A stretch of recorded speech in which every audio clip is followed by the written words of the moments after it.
Jesus mostrará seu poder diante de Saulo e fará Estevão aparecer vivo. E um detalhe fará Saulo se curvar diante do Senhor. Tudo começa depois do ocorrido com Estevão. Saulo chega no Sinédrio trêmulo, completamente assustado com tudo que presenciou. Ele tenta controlar suas mãos, que não param de chacoalhar. Rendido, ele se ajoelha e fala: Meu Deus! Eu fiz o que foi preciso para proteger ele. Eu nunca me senti assim. A lembrança de Estevão sorrindo para ele antes de partir o atordoa. E suas últimas palavras reverberam em sua mente. Em pranto, Saulo continua: Eu não quero errar com o Senhor, meu Deus. Me ajuda nessa missão. Possivelmente, ela vai prejudicar muitas famílias. E com certeza me afastar de todos que eu amo. Mas a minha lealdade é com o Senhor. Nesse momento, Gabriela aparece. Saulo o interrompe de sua oração e, assustado, pergunta: Como que você entrou aqui? Gabriela responde: Eu te procurei por todos os lugares. Eu imaginei que estaria aqui. Saulo retruca: Você não deveria estar na rua uma hora dessas. Muito menos aqui no Sinédrio. Eu imaginei que você não ia querer mais nada comigo. Tentando segurar suas lágrimas, Gabriela pergunta: É só isso que você vai falar? Saulo retruca: O que mais você quer que eu fale? Abalada, Gabriela responde: Bom saber que nosso relacionamento significa tão pouco para você. Ela se vira para ir embora, mas Saulo segura sua mão e diz: Você sabe o quanto eu te amo. Gabriela questiona: Então por que teve a coragem de fazer o que fez hoje? Nervoso, Saulo responde: Eu não tive escolha. Gabriela retruca: Claro que teve. Você quis ir contra a minha fé. Você acha que eu sou tão ingênuo assim? Ao ponto de me enganar por falsas crenças? Será que não vê que o errado pode ser você? Engolindo em seco, Saulo diz: Você tá cega. Gabriela insiste: E se for você quem estiver? Saulo responde: Impossível. Gabriela dá um passo para trás e pergunta: Então vai ser assim? Você vai ficar contra a minha fé? Sem pensar, Saulo responde: Sim, porque ela é contra Deus.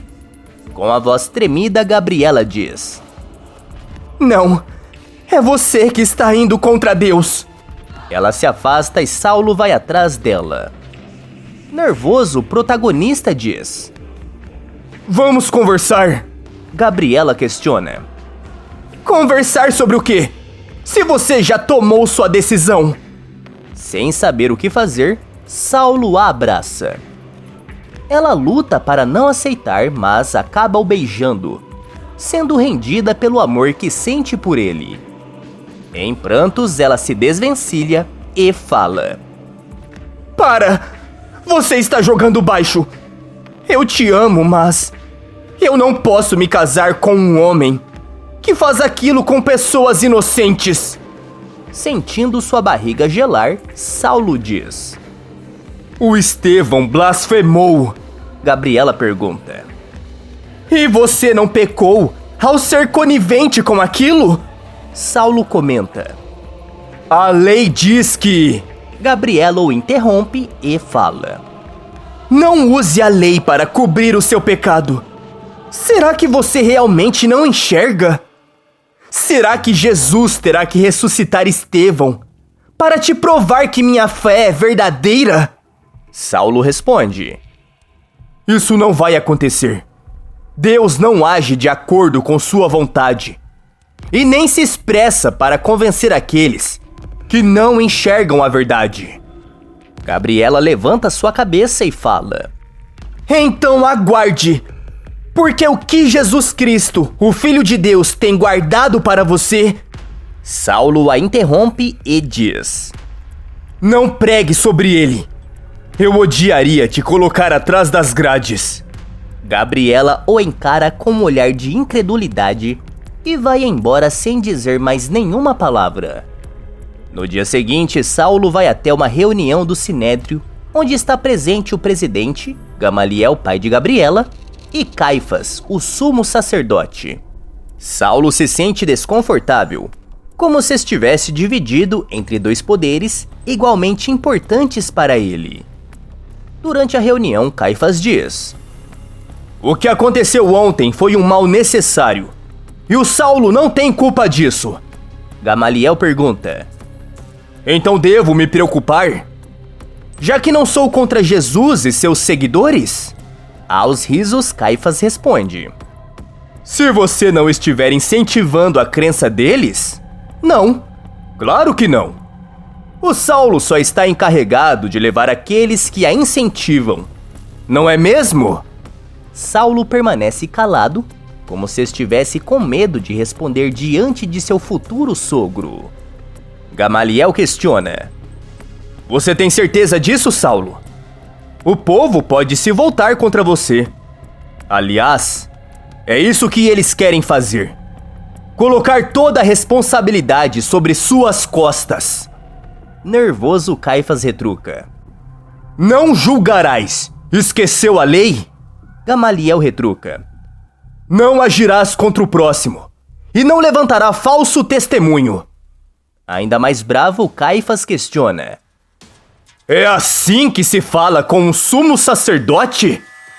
Logo, as pessoas que assistem à reunião começam a cochichar entre si, concordando com Caifás. Gamaliel se vira para eles e fala: Eu não vou repetir.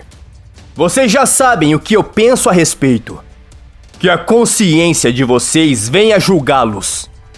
Ele se aproxima de Saulo e continua: Ainda dá tempo de desistir, meu filho. Tomando coragem para responder, Saulo diz: Desistir da minha missão é desistir do meu Deus. Jamais!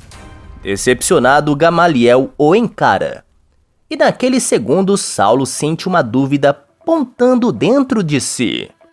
Mas mesmo assim, ele continua fiel ao que pensa. Mais tarde, Gamaliel se encontra com os apóstolos e fala: Trago notícias. E infelizmente não são as melhores. Enquanto o presidente do Sinédrio comunica as ordens do sumo sacerdote, Saulo as aplica e começa a levar todos aqueles que pregam em nome de Jesus Cristo. Em praça pública, guardas levam homens e mulheres que estiveram presentes em reuniões orquestradas pelos apóstolos. Gamaliel, Pedro, Tiago e Barnabé saem correndo e veem Saulo agindo. Em choque, o pai de Gabriela diz: Por favor, pense bem no que está fazendo. Saulo retruca: Eu estou fazendo exatamente como o Senhor me ensinou. Diferente do Senhor, que está fazendo tudo ao contrário. Nervoso, Pedro diz: Essas pessoas não fizeram nada de errado. Com um olhar intimidador, Saulo fala: Você só pode estar brincando. Eles foram contra o próprio Deus, incentivado por vocês. Indignado, Tiago se aproxima e pergunta: Então por que você não nos leva no lugar deles? Saulo responde: Eu não vou fazer isso. Assim seria muito fácil.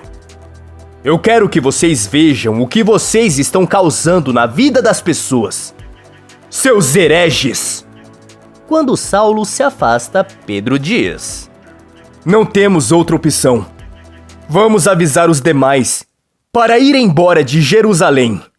Gamaliel fala: E façam isso hoje. Pelo que eu conheço do Saulo, ele não vai descansar até levar todos. Na verdade, aquela percepção estava contribuindo para que a igreja se espalhasse por toda parte. E assim, eles levavam a palavra de Deus para fora de Jerusalém na calada da noite. Enquanto os discípulos fogem, Pedro vai até Saulo para tentar distraí-lo do que está acontecendo. Ao vê-lo, Saulo pergunta: O que está fazendo aqui? Pedro responde: Eu vim te implorar para soltar aqueles que você levou. Erguendo a cabeça, Saulo diz: Isso que dá se fazer de professor. Ó pescador! Pedro pergunta: Qual o seu problema comigo? Saulo responde: Você colocou ideias na mente da minha noiva e em todas aquelas pessoas a ir contra Deus. Como você tem coragem de perguntar isso? Pedro responde: Não tem ninguém contra Deus aqui. Você que entendeu isso errado.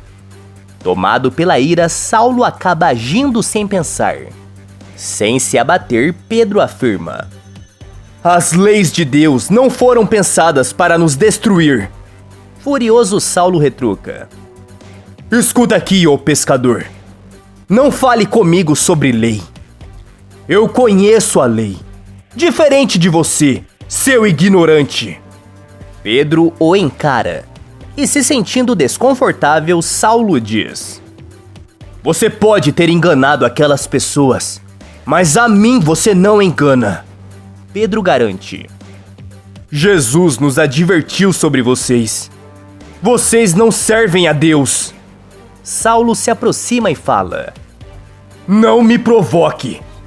Eu não tinha planos para você, ainda. Mas dependendo do que você falar agora, isso pode mudar.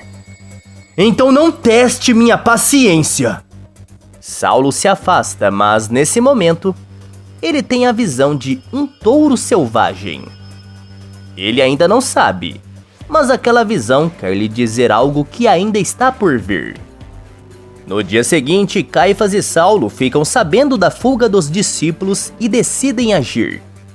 Inquieto, Caifás pergunta: O que você sugere, Saulo? Ele responde: Eu posso ir atrás de todos eles. Eu só preciso da sua autorização. Caifás questiona: E como eu posso ajudar? Imagino que já deve ter pensado em tudo. Saulo responde: Dê-me cartas que me respaldem. Se eu encontrar qualquer um desses nazarenos em Damasco, eu vou conduzi-los de volta a Jerusalém, sem chance de liberdade. Isso é tudo que eu preciso. Jonatas pergunta: Por que primeiro Damasco? Por que não vai para Samaria?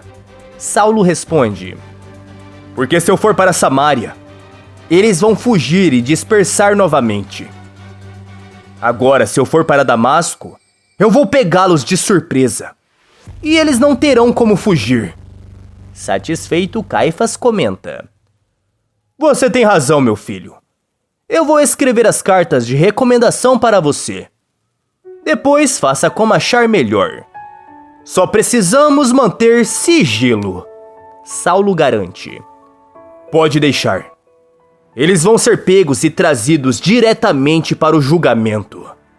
Mais tarde, Saulo reúne os seus homens e se prepara para viajar. Mas enquanto junta suas coisas, as vozes de Gabriela, Gamaliel e Pedro ecoam pela sua mente, indo de encontro com tudo que ele acredita. Esse embate de ideologias dentro de sua mente o deixa atordoado e ele grita sozinho, tirando todos aqueles pensamentos da cabeça. Enquanto isso, Pedro também se prepara para a viagem e se encontrarem com os discípulos. Em dado momento, Tiago e Barnabé veem a movimentação de Saulo e seus soldados. Logo eles percebem o que está acontecendo. Desesperado, Barnabé diz: A situação é grave. Precisamos avisar nossos irmãos em Damasco. Tiago pergunta: Mas como a mensagem chegará lá antes deles? Aflito, Barnabé diz: Não temos tempo para isso. Eu mesmo vou. Ele se prepara para pegar um cavalo, mas Tiago o impede e fala: Pedro diz para a gente não se ausentar daqui. Agora você vai fazer isso? Barnabé responde: Eu preciso fazer isso. Sem demora, ele pega o cavalo e se apressa. Mais tarde, Barnabé se vê em uma montanha. De longe, ele avista a cidade de Damasco, que parece tão perto, mas tão distante ao mesmo tempo. No caminho que leva à cidade, Barnabé avista Saulo e seus soldados a todo vapor. Desesperado, ele olha para o céu e pergunta: Senhor, como eu vou chegar lá antes deles? Nesse exato momento, uma forte luz corta o céu. Um raio cai sobre a terra bem à frente de Saulo, que comanda seus soldados. Barnabé abre um largo sorriso sem acreditar o que está acontecendo à sua frente. Saulo, caído no chão, tenta se erguer. Ele olha para todos os lados, mas percebe que não consegue enxergar. Sua falta de visão diante a verdade se transforma em algo literal. O poder de Deus refletindo naquele raio não somente impediu de perseguir seus discípulos, mas o fez perder a visão. Os soldados ficam atordoados sem saber o que foi aquela luz. Nesse momento, Saulo escuta uma voz que pergunta: Saulo, Saulo, por que você me persegue? Desesperado, ele pergunta: Quem é o Senhor? A voz responde: Eu sou Jesus. A quem você tem perseguido? De repente, ele sente uma mão tocar a sua. Mais assustado ainda, Saulo pergunta: Quem é você? Uma voz responde: Sou eu. Se levante e ande. Aquela voz diferente da primeira, Saulo reconhece. Boquiaberto, ele questiona: Estevão? Não pode ser verdade. Estevão responde: Eu estou aqui. Estou te reerguendo. Mesmo blindado por essa luz, você saberá enxergar a verdade. Tomado pela emoção e sentindo algo diferente brotando dentro de si, Saulo se levanta. Ele não consegue enxergar nada, mas sabe que Deus lhe mandou um recado. Ele tateia à procura de seu cavalo e volta para Jerusalém, sem dar satisfação aos seus soldados. Guiado pelo seu instinto ou pela luz do Espírito Santo, Saulo consegue chegar ao templo onde Jesus Cristo costumava pregar. Ele se ajoelha e fala: Deus, eu não vou mais fugir da verdade. Por muito tempo eu não acreditei em seu Filho, Jesus Cristo. Eu tive que deixar de ver para crer. Mas agora eu sou como um touro domado. Minha força e minha resistência continuam a mesma. Mas eu não vou mais agir contra aquilo que não conheço. Agirei contra aquilo que vai contra o Senhor. Eu, enfim, sei qual é a verdade. Nesse momento, Saulo volta a enxergar. E por um segundo, ele jura ver Jesus diante de si. O que será que o Saulo vai fazer a partir de agora? Coloque sua resposta nos comentários. Tá aparecendo para você mais um vídeo surpreendente da novela. Clique nele para assistir. Inscreva-se no canal para receber todos os vídeos publicados depois da novela.